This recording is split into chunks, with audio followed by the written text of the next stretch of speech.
Welcome to this video from the ADVANCE study. Today we'll be covering the results from our third published paper looking at some of the positive psychology at play in the ADVANCE cohort.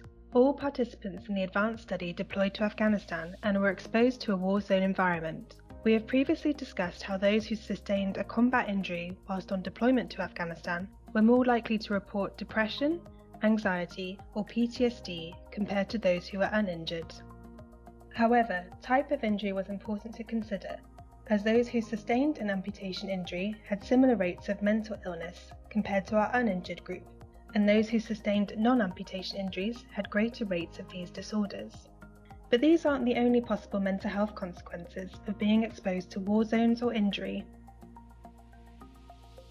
Post-traumatic growth, or PTG, is one such positive mental health consequence. PTG occurs when you are exposed to a trauma and, for whatever reason, you experience beneficial psychological consequences as a result. These positive psychological changes can include a better appreciation of life, seeing new possibilities in your life, an increased appreciation of your own personal strength, being better able to relate to other people,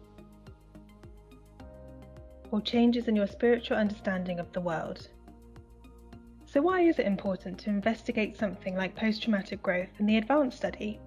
PTG has been associated with better physical health, increased physical activity, and less smoking or alcohol use. This means that the overall general health of those who experience post-traumatic growth appears to be better.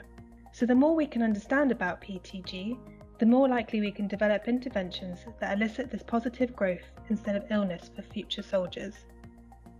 Interestingly, in our study, we find that those who sustained a combat injury were more likely to report PTG compared to the uninjured comparison group. But again, we find that type of injury is very important.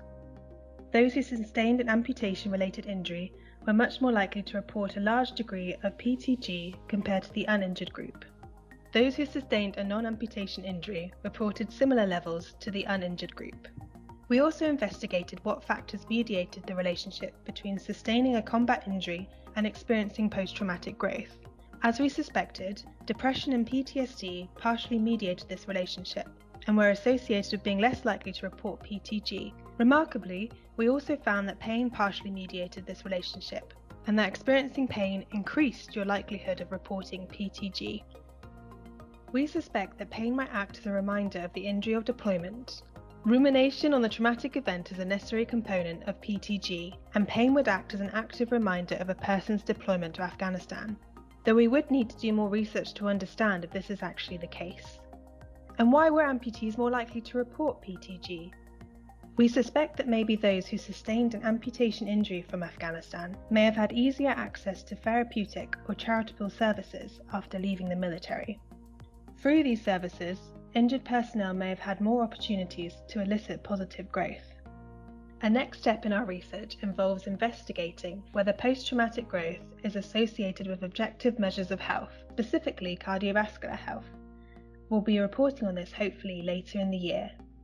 Meanwhile, stay tuned to hear more about the results from the ADVANCE study by checking our website www.advancedstudydmrc.org.uk or checking future newsletters. Thank you for listening.